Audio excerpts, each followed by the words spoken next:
ಕಂಡ್ರೆ ಉಸ್ತುವಾರಿ ಮಂತ್ರಿ ಅಧಿಕಾರ ದುರುಪಯೋಗ ಮಾಡ್ಕೊತಾ ಇದ್ದಾರೆ. ನೇರವಾಗಿ ಹೇಳತ್ತೀನಿ, ಅವ್ರು ಧಮಕಿ ಕೊಡ್ಲತ್ತಾರ, ನಿಮ್ಮ COD ಮಾಡ್ತೇವೆ, CBI ಮಾಡ್ರಿ. ಅಮರ್ ಖಂಡ್ರೆ ಮತ್ತು CEO ಮಂಜುಳಾ 3 ಜನ ಕಾರಣ ಆಗ್ತಾರೆ. ನಾನು ಆಲ್ರೆಡಿ ಮೆಸೇಜ್ ಹಾಕಿನಿ, ಅದು ನಮ್ಮ ತಮ್ಮ ನಿಮ್ಗೆ ಎಲ್ಲರಿಗೂ ಮೆಸೇಜ್ ಫಾರ್ವರ್ಡ್ ಮಾಡ್ತಾರೆ. ನಾನು ಹೆದರ ಮನುಷ್ಯ ಅಲ್ಲ, ಅದ್ರ ಸತ್ತ ಹೇಳಕ್ಕಾಗಲ್ಲ. ನನಗೆ ಹಾರ್ಟ್ ಪ್ರಾಬ್ಲಮ್ ಇದೆ, ಶುಗರ್ ಇದೆ, ದಿನ ಬೆಳಗ್ಗೆ ಸಂಜೆಗೆ 2 ಸಾರಿ ಇನ್ಸುಲಿನ್ ತಗೋತೀನಿ. ಬೇಕಂತ ಕೊಡ್ಲತ್ತಾರ. ನಾ ಏನಾದರೂ ತಪ್ಪು ಮಾಡಿದ್ರೆ ನಂಗೆ ಮಾಡಿ. ನೀವು MLA, ನೀವು ಮಂತ್ರಿ, ನೀವು MP, ನೀವು ಮಿನಿಸ್ಟರ್ ಇದ್ದಾಗ ತಮ್ಮ ಬ್ಯಾಂಕ್ ಅಧ್ಯಕ್ಷ ಇದ್ದಾಗ ಅದು ಉಳಿಸ್ಕೊಳಕ್ಕಾಗಿಲ್ಲ. ಅದು ನಿಮ್ಗೊಂದು ರೀತಿ ತಾಯಿ ಇದ್ದಂಗೆ ಇತ್ತು. 40 ವರ್ಷ ಅದ್ರ ಕಾರ್ ತಗೊಂಡು ತಿರುಗಿರಿ, ಅದ್ರ ಮ್ಯಾಗ ಬದುಕಿರಿ ನೀವು. ಇವತ್ತು ಏನಾರ ಖಂಡ್ರೆ ಪರಿವಾರ ಬದುಕಿ ಅಂದ್ರೆ ಹಳಿಕಡ್ ಫ್ಯಾಕ್ಟ್ರಿ ಮ್ಯಾಗ ಅದು ಉಳಿಸ್ಕೊಳಕ್ಕಾಗಿಲ್ಲ. ಈಗ ನಾರಂಜ ಗುರುಪಾದಪ್ಪ ಸ್ಥಾಪನೆ ಮಾಡಿದಂತ ನಾರಂಜ ಬಿ ಅನ್ನು ಮುಡಿಸ್ಲಾಕ್ ಹೊಂಟಿರಲ್ಲ. ಜನರ ಮುಂದೆ ಹೋಗ್ತೀನಿ ನಾನು. ಸಹಕಾರ ಸಕ್ಕರೆ ಕಾರ್ಖಾನೆ 78 ಕೋಟಿ ರೂಪಾಯಿ ಸಕ್ಕರೆ ಒತ್ತೆ ಸಾಲದ ಮ್ಯಾಗೆ ಸಾಲ ತೆಗೆದುಕೊಂಡಿತ್ತು. ಆ ಸಾಲ ಏನದಂತಂದ್ರೆ ನಾವು ಪ್ರತಿ ವರ್ಷದಂತೆ ರಿನ್ಯೂವಲ್ ಮಾಡಿಕೊಂಡು 2023 ಮಾರ್ಚ್ರಲ್ಲಿ ಒಂದು ಅರ್ಜಿಯನ್ನು ಕೊಟ್ಟಿದ್ದೇವೆ. ಅರ್ಜಿ ಕೊಟ್ಟಾಗ ನಮ್ಮ ಹತ್ರ ಸ್ಟಾಕ್ ಇತ್ತು. ಅದನ್ನು ಅಲ್ಲಿ ಅಧಿಕಾರಿಗಳು ಬಂದು ವೆರಿಫೈ ಮಾಡ್ಕೊಂಡ ಮೇಲೆ ಎಲ್ಲವೂ ಅವರ EC ಕಮಿಟಿಯಲ್ಲಿ ಆಡಳಿತ ಮಂಡಳಿಯಲ್ಲಿ ಚರ್ಚೆ ಮಾಡಿ ನಮ್ಮ ಎಲ್ಲ ನೋಡಿಕೊಂಡೆ ಅವರು ನಮ್ಮ ಸಾಲವನ್ನು ಮಂಜೂರು ಮಾಡಿದ್ದಾರೆ. ಅದ್ರ ಮಧ್ಯೆ ನಮಗೆ ರೈತರ ಕಬ್ಬಿನ ಬಿಲ್ ಪೇಮೆಂಟ್ ಮಾಡಬೇಕಾಗಿತ್ತು. ನಾವು ರಾಜ್ಯ ಉಚ್ಚ ನ್ಯಾಯಾಲಯದ ಆದೇಶ ತಂದು ಈ ರೀತಿ ಸಕ್ಕರೆ ಮಾರಾಟ ಮಾಡಿ ನಿಮ್ಮ ಸಕ್ಕರೆ ಮಾರಾಟ ಮಾಡಿ ರೈತರಿಗೆ ಕೊಡ್ತಾ ಇದ್ದೇವೆ ಅಂತ ಅವ್ರ ನಾಲೆಜ್ ತಂದಿದ್ದೇವೆ. 21/3/2023 ಅವ್ರ ನಾಲೆಜ್ ತಂದ ಮ್ಯಾಗ ಅವ್ರು ಒಂದ್ ವೇಳೆ ಬ್ಯಾಡ್ ಅಂತ ಹೇಳಿದ್ರೆ ನಾವು ಮಾರ್ತಿದ್ದೇವೆ ಅಂದ್ರೆ ಅದು ಅಫೆನ್ಸ್ ಆಗ್ತಿತ್ತು. ಅವ್ರು ಏನು ಹೇಳಿಲ್ಲ, ಗಪ್ ಕೂತಿದ್ದಾರೆ. ಮತ್ತು ಅವ್ರ ಬ್ಯಾಂಕ್ ಮೂಲಕವೇ ನಾವು ರೈತರು ಪೇಮೆಂಟ್ ಮಾಡಿದ್ದೇವೆ. ದಿನನಿತ್ಯ ಏನು ಒಂದೇ ದಿನ 78 ಕೋಟಿ ಸಕ್ಕರೆ ಮಾರಿಲ್ಲ. ದಿನ 1 ಕೋಟಿ 2 ಕೋಟಿ ಸಕ್ಕರೆ ಮಾರಾಟ ಮಾಡಿದ್ದು ಅವ್ರ ಬ್ಯಾಂಕ್ ಖಾತೆಯಲ್ಲೇ ಜಮಾ ಆಗಿದೆ. ಅವ್ರಿಗೆ ಒಂದು ವೇಳೆ ನಮ್ಮ ಸಕ್ಕರೆ ಮಾರಾಟ ಆಗ್ತಾ ಇದೆ, ಅದು ಬ್ಯಾಂಕ್ ಇದೆ, ಸುಮ್ಮನೆ ಇಲ್ಲ, ಒಂದೊಂದು ಸೆಕೆಂಡ್ ಅವ್ರು ನೋಡ್ಬೇಕಾಗ್ತದೆ. ಮಾರಾಟ ಮಾಡ್ತಾ ಇದ್ದಾರೆ ಅಂತ ಗೊತ್ತಾದ್ರೆ ಅವ್ರು ಅವತ್ತೇ ಅಕೌಂಟ್ ಫ್ರೀಜ್ ಮಾಡಬೇಕಾಗಿತ್ತು. ಅವ್ರ ಹತ್ರನೇ ದುಡ್ಡಿತ್ತು, ಅವರು ನಮಗೆ ಉಪಯೋಗ ಮಾಡ್ಲಿಕ್ಕೆ ಅವಕಾಶ ಕೊಡಬಾರ್ದಾಗಿತ್ತು. ಎಲ್ಲವೂ ಗೊತ್ತಿದ್ದು ಮಾಡಿ ಈ ಕಡೆ ರೈತರದಾಗೂ ಬದಲಾಮಾಗಬಾರ್ದು. ರೈತರು ಪೇಮೆಂಟ್ ಮಾಡೋದನ್ನ ಸುಮ್ಮ ಇರಬೇಕು. ರೈತರು ಪೇಮೆಂಟ್ ಆಗಿದ್ದ ಬಾದ DK ಸಿದ್ದರಾಮಯ್ಯ ಮತ್ತು ಅವರ ಆಡಳಿತ ಮಂಡಳಿಯವ್ರ ಮ್ಯಾಗ ಕೇಸ್ ಮಾಡಿ ಜೈಲಿಗೆ ಹಾಕಬೇಕು ಅಂತ ಈಶ್ವರ್ ಖಂಡ್ರೆ ಅವರು ನೇರವಾಗಿ ಹುನ್ನಾರ ಮಾಡಿದ್ದಾರೆ. ಇದರಲ್ಲಿ ಬೇರೆ ಯಾವುದೇ ದುರುಪಯೋಗ ಆಗಿಲ್ಲ. 78 ಕೋಟಿ ಸಾಲ ದುರುಪಯೋಗ ಆಗಿಲ್ಲ. ಅಲ್ಲಿ ಸಾಲ ಆಗಿದೆ 55 ಕೋಟಿ ಮಾತ್ರ ನಾವು ಸಾಲ ತಗೊಂಡಿದ್ದೆವು. ಬಡ್ಡಿಗೆ ಬಡ್ಡಿ ಎಕ್ಸ್ಟ್ರಾ FRP ಕೊಟ್ಟ ಕಾರಣಕ್ಕಾಗಿ ಆ ಎಲ್ಲ ಕಾರಣಕ್ಕಾಗಿ 700 ಕೋಟಿ ರೂಪಾಯಿ ಸಾಲ ಆಗಿದೆ. ಯಾವ ಬ್ಯಾಂಕು ನಮಗೆ ಸಾಲ ಕೊಡ್ತಾ ಇಲ್ಲ. ಅದಕ್ಕೆ ಇದು ಸಕ್ಕರೆ ಮಾರಾಟ ಮಾಡಿ ನಾವೇನು ಬೇರೆಯವ್ರ ತರ ಸರ್ಕಾರಕ್ಕೆ ರೊಕ್ಕ ಕೊಡ್ರಿ ಅಂತ ಕೇಳಕ್ ಹೋಗಿಲ್ಲ. BSSK ಸರ್ಕಾರದಿಂದ ರೊಕ್ಕ ಕೇಳಕ್ ಬಂದ್ರು. ನಾವೇನು ಬೇರೆ ಯಾವ ತಪ್ಪುಗಳು ಮಾಡಿಲ್ಲ. ಅಲ್ಲೇ ಇರ್ತಕ್ಕಂಥ ಸಕ್ಕರೆ ಅವ್ರ ಗಮನಕ್ಕೆ ತಂದು ಅವ್ರ ಬ್ಯಾಂಕ್ ಮೂಲಕವೇ ಮಾಡಿ ರೈತರಿಗೆ ಕೊಟ್ಟಿನಿ. ಆ ರೈತರಿಗೆ ಪೇಮೆಂಟ್ ಕೊಟ್ಟಿದ್ದ ಒಂದು ಸಜಾ ಅಂತೇಳಿ ಇವತ್ತು ನನಗೆ ಜೈಲಿಗೆ ಹಾಕೋ ಪ್ರಯತ್ನ ನಡೆಸಿದ್ದಾರೆ. ಇವತ್ತು ಶುಕ್ರವಾರ ಬೇಕಂತ ಅರೆಸ್ಟ್ ಮಾಡಿ ನಾಳೆ ಶನಿವಾರ ರವಿವಾರ ಬಂದಿದೆ. 2 ದಿನ DK ಸಿದ್ದರಾಮಯ್ಯ ಜೈಲಿನಾಗ ಇಕ್ಕಬೇಕು ಅಂತ ಈಶ್ವರ್ ಖಂಡ್ರೆ ಅವರು ಸ್ವತಃ ಇಷ್ಟು ಫೋನ್ ಮಾಡತ್ತಾರ ಪೊಲೀಸ್ ಅಧಿಕಾರಿಗಳಿಗೆ, ಇಷ್ಟು ಪ್ರೆಷರ್ ತರ್ಲತ್ತಾರ. ನಾನು ಕಣ್ಣಿದ್ರೆ ಅಲ್ಲಿ ಹೇಳತ್ತಾರ, ಸರ್ ಇದು ಅರೆಸ್ಟ್ ಮಾಡೋ ಪ್ರಕರಣ ಅಲ್ಲ ಸರ್, ಅವ್ರಿಗೆ ನೋಟಿಸ್ ಕೊಡ್ಬೇಕಾಯ್ತದ. 78 ಕೋಟಿ ಪ್ರಕರಣದ ನಮ್ಮ ಅಧೀನ ಬರಲ್ಲ, ಇದು ನಾವು ತನಿಖೆ ಮಾಡಬೇಕಾಗ್ತದ. ಒಂದ್ಸರಿನೂ DK ಸಿದ್ದರಾಮಯ್ಯ ನಾವು ನೋಟಿಸ್ ಕೊಟ್ಟಿಲ್ಲ, ಬಟ್ ಅವ್ರ ಒಪಿನಿಯನ್ ತಗೋಬೇಕಾಯ್ತದ ಅಂತ ಅಂದ್ರೂ ಸಹಿತ ನಾ ಹೇಳಕ್ ಅರೆಸ್ಟ್ ಮಾಡಿ ಅಧಿಕಾರ ದುರುಪಯೋಗ ಮಾಡಿಕೊಂಡು ಈ ರೀತಿ ಮಾಡಿದ್ದಾರೆ. ಅವ್ರ ವಿರುದ್ಧ 2 ಸಾರಿ MLA ಎಲೆಕ್ಷನ್ ನಿಂತೀನಿ. ಒಂದ್ಸರಿ 50,000, ಒಂದ್ಸರಿ 65,000 ವೋಟ್ ತಗೊಂಡಿನಿ. ಆ ಹೊಟ್ಟೆ ಕೆಚ್ಚಿದೆ ಅವರಿಗೆ. ಅದ್ರ ಬಾದ್ ಅವ್ರ ತಮ್ಮ ಅಮರ್ ಖಂಡ್ರೆ ಮಾಡಿರ್ತಕ್ಕಂಥ 160 ಕೋಟಿ ರೂಪಾಯಿ ಹಗರಣ ಲೋಕಾಯುಕ್ತದಲ್ಲಿ ಪ್ರಕರಣ ದಾಖಲು ಮಾಡಿದ್ದೀನಿ.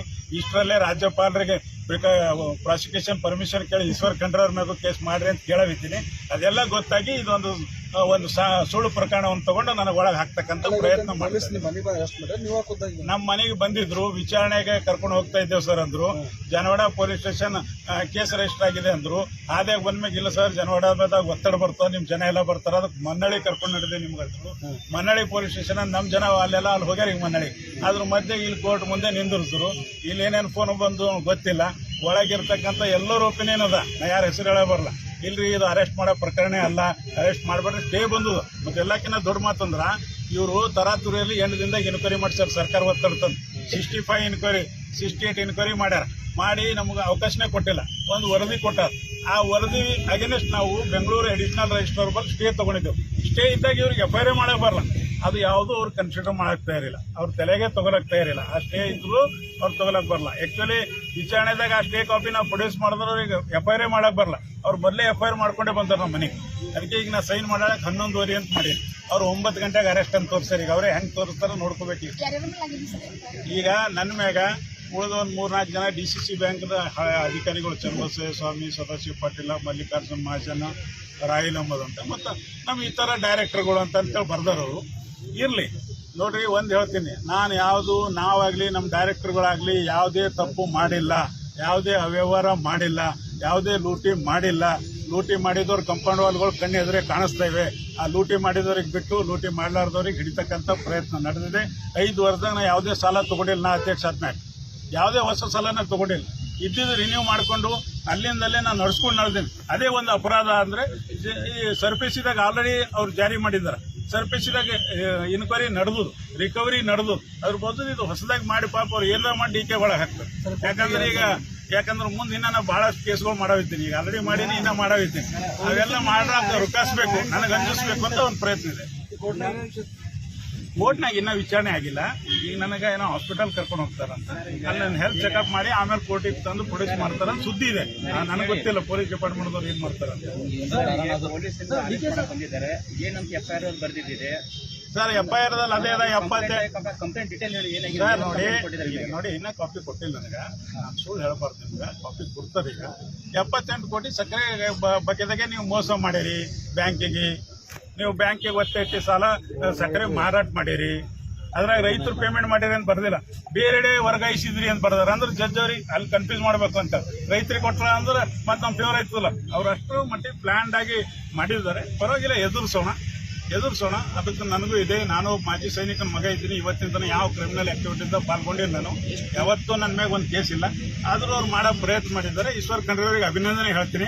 ರಾತ್ರಿ 12 ಗಂಟೆ ಎಲ್ಲಿ ಕರೆದು ಯಾರು ಕಾಲು ಬಿದ್ದರೆ ಅನ್ನೋದು ಮುಂದಿನ ಸಂದರ್ಭದಲ್ಲಿ ನಾನು ಸ್ಪಷ್ಟ ಅನಿವಾರ್ಯ ಆಗುತ್ತೆ. ಮತ್ತು ಒಂದ್ ವೇಳೆ ನಾನು ಹೇಳುತ್ತೀನಿ, ನಾನೇನಾದರೂ ಸತ್ತರೆ ಈಶ್ವರ್ ಖಂಡ್ರೆ, ಅಮರ್ ಖಂಡ್ರೆ ಮತ್ತು ಆ CEO ಮಂಜುಳಾ 3 ಜನ ಕಾರಣ ಆಗ್ತಾರೆ. ನಾನು ಆಲ್ರೆಡಿ ಮೆಸೇಜ್ ಹಾಕಿನಿ. ಅದು ನಮ್ಮ ತಮ್ಮ ನಿಮ್ಗೆ ಎಲ್ಲರಿಗೂ ಮೆಸೇಜ್ ಫಾರ್ವರ್ಡ್ ಮಾಡ್ತಾರೆ. ನಾನು ಹೆದರ ಮನುಷ್ಯ ಅಲ್ಲ. ಅದ್ರ ಸತ್ತ ಹೇಳಕ್ಕಾಗಲ್ಲ. ನನಗೆ ಹಾರ್ಟ್ ಪ್ರಾಬ್ಲಮ್ ಇದೆ, ಶುಗರ್ ಇದೆ. ದಿನ ಬೆಳಗ್ಗೆ ಸಂಜೆಗೆ 2 ಸಾರಿ ಇನ್ಸುಲಿನ್ ತಗೋತೀನಿ. ಬೇಕಂತ ಕೊಡ್ಲತ್ತ. ನಾ ಏನಾದರೂ ತಪ್ಪು ಮಾಡಿದ್ರೆ ನಂಗೆ ಮಾಡಲಿ. ನಾ ಯಾವ್ದಾರ ಕಳುವು ಮಾಡೀನಿ, ಯಾವ್ದಾರ ಅತ್ಯಾಚಾರ ಮಾಡೀನಿ, ಯಾವ್ದಾರ ಲೂಟಿ ಮಾಡೀನಿ ಅಂದ್ರೆ ಮಾಡಲಿ. ರೈತರು ಪೇಮೆಂಟ್ ಮಾಡಿದಕ್ಕೆ ನೀವು ಒಳಗೆ ಹಾಕ್ತೀರಿ ಅಂತಂದ್ರೆ ಈಶ್ವರ್ ಖಂಡ್ರೆ ಈಗಾಗಲೇ ಹಳಿಕಡ್ ಫ್ಯಾಕ್ಟ್ರಿ ಬಂದಾಗ ನಿಮ್ಮ ಅಪ್ಪರ ಹೆಸರು ಮ್ಯಾಗ ಇತ್ತದು Bheemanna son of Shivalingappa Khandre limited. ನೀವು MLA, ನೀವು ಮಂತ್ರಿ, ನೀವು MP, ನೀವು ಮಿನಿಸ್ಟರ್ ಇದ್ದಾಗ ತಮ್ಮ ಬ್ಯಾಂಕ್ ಅಧ್ಯಕ್ಷ ಇದ್ದಾಗ ಅದು ಉಳಿಸ್ಕೊಳಕ್ಕಾಗಿಲ್ಲ. ಅದು ನಿಮ್ಗೊಂದು ರೀತಿ ತಾಯಿ ಇದ್ದಂಗೆ ಇತ್ತು. 40 ವರ್ಷ ಅದ್ರ ಕಾರ್ ತಗೊಂಡು ತಿರುಗಿರಿ, ಅದ್ರ ಮ್ಯಾಗ ಬದುಕಿರಿ ನೀವು. ಇವತ್ತೇನಾರ ಖಂಡ್ರೆ ಪರಿವಾರ ಬದುಕಿ ಅಂದ್ರೆ ಹಳಿಕಡ್ ಫ್ಯಾಕ್ಟ್ರಿ ಮ್ಯಾಗ ಅದು ಉಳಿಸ್ಕೊಳಕ್ಕಾಗಿಲ್ಲ. ಈಗ ನಾರಂಜ ಗುರುಪಾದಪ್ಪ ಸ್ಥಾಪನೆ ಮಾಡಿದಂತ ನಾರಂಜ ಬಿಯನ್ನು ಮುಡಿಸ್ಲಾಕ್ ಹೊಂಟಿರಲ್ಲ. ಜನರ ಮುಂದೆ ಹೋಗ್ತೀನಿ ನಾನು, ಜನ ಮುಂದೆ ಹೋಗ್ತೀನಿ. ಜನವಾಡ DC ಬ್ಯಾಂಕಿನ ಕಂಪ್ಲೇಂಟ್ ಮ್ಯಾಗ ಈಶ್ವರ್ ಖಂಡ್ರೆ ಉಸ್ತುವಾರಿ ಮಂತ್ರಿ ಅಧಿಕಾರ ದುರುಪಯೋಗ ಮಾಡ್ಕೊತಾ ಇದ್ದಾರೆ. ನೇರವಾಗಿ ಹೇಳತ್ತೀನಿ. ಅವ್ರು ಧಮಕಿ ಕೊಡ್ಲತ್ತಾರ, ನಿಮ್ಮ COD ಮಾಡ್ತೇವೆ, CBI ಮಾಡ್ರಿ. ರೈತರ ಪೇಮೆಂಟ್ ಅದ ಅಲ್ಲಿ ಫೈಲ್ 1 ವರ್ಷ ಆಯ್ತು. ಈ ಹಿಂದಿದ್ದು SP ಸಾಬ್ರಿಗೂ ಕೊಟ್ಟೇನಿ, ಚನ್ನಬಸವಣ್ಣ ಸರ್ಗೆ. ಈಗಿದ್ದು SP ಸಾಬ್ ಪ್ರದೀಪ್ ಸರ್ಗೂ ಎಲ್ಲ ತಿಳಿಸಿ ಹೇಳಿ. ನಾನು ಇನ್ನು 10 ಸರಿ ಹೋಯ್ತು ತೋರಿಸ್ತೇವೆ. ಅಲ್ಲಿ ಏನೂ ಇಲ್ಲ, ಯಾರು ಮನೆಗೆ ಒಯ್ದಿದ್ದಿಲ್ಲ. ಮತ್ತು ಥ್ರೋ ಬ್ಯಾಂಕ್ ಅದ, ಯಾವ್ದು ನಮ್ಮ ಪ್ರೈವೇಟ್ ಫ್ಯಾಕ್ಟ್ರಿ ಅಲ್ಲ. ಕಿಸ್ದಾಗ ವ್ಯವಹಾರ ಮಾಡಕ್ ಬರಲ್ಲ. ಏನದ ಅಕೌಂಟ್ ಆಗ್ತದೆ ನೋಡ್ರಲ್ಲ. ನಾವೇನಾದ್ರೂ ವೈಯಕ್ತಿಕ ತಪ್ಪು ಮಾಡ್ತೇವೆ, ನಾವು ಜವಾಬ್ದಾರಿ. ಮತ್ತು ಅದರ ರೂಲ್ ಏನದ, ಈಗ 68 ಆಗ್ಯದ, ಅದಕ್ಕೆ ಸ್ಟೇ ಆಗ್ಯದ. ಒಂದ್ ವೇಳೆ ಸ್ಟೇ ಬೇಕಂದ್ರೆ 69 ಆಗಬೇಕು. ಹಂಗೇನಾರ ತಪ್ಪು ಮಾಡಿದ್ರೆ ಡೈರೆಕ್ಟ್ಗಳು ಪ್ರಾಪರ್ಟಿ ಅಟ್ಯಾಚ್ಮೆಂಟ್ ಮಾಡ್ಬೇಕಂತ ಈ ರೀತಿ ಕೇಸ್ ಮಾಡಿ ಹರಾಸ್ಮೆಂಟ್ ಮಾಡಬೇಕು, ಜೈಲಿಗೆ ಹಾಕ್ಬೇಕಂತ ಕೋಆಪರೇಟಿವ್ ಆಗ್ತದಾಗೆ ಇಲ್ಲ. ಬೇಕಂತ ಮಾಡೋದು ಇಲ್ಲಿ ಹೇಳ್ಯಾರಲ್ಲ. ಇದು ಹಾಸ್ಪಿಟಲ್ಗೆ ಹೋಯ್ದು ಹೆಲ್ತ್ ಚೆಕಪ್ ಮಾಡಿ ಅರೆಸ್ಟ್ ತೋರಿಸೋದು. ನೋಡಿ ಸರ್, 78 ಕೋಟಿ ರೂಪಾಯಿ ಸಕ್ಕರೆ ಸಾಲ ತಗೊಂಡಿತ್ತು. ಆ ಟೈಮ್ನಾಗ 85 ಕೋಟಿ ರೂಪಾಯಿ ಸಕ್ಕರೆ ನಮ್ಮ ಹತ್ರ ಇತ್ತು. ನಾವು ಅದನ್ನು ಕೊಟ್ಟಿದ್ದೇವೆ. ಅದ್ರ ಬ್ಯಾಂಕ್ ಸ್ಟೇಟ್ಮೆಂಟ್ ಅವ್ರಿಗೆ ಕೊಟ್ಟಿದ್ದೇವೆ. ಯಾವತ್ತು ಮಾರಿದೇವೆ ಅಂತೂ ಕೊಟ್ಟಿದ್ದೇವೆ. ಎಲ್ಲ ದಾಖಲೆಗಳು ಅವರಲ್ಲ ಅದ. ಆದರೂ ಪೊಲಿಟಿಕಲಿ ಮೋಟಿವೇಟೆಡ್ ಒಂದು FIR ಮಾಡಿ ಈಕೆ ಒಳಗೆ ಹಾಕ್ಬೇಕು ಅಷ್ಟೇ.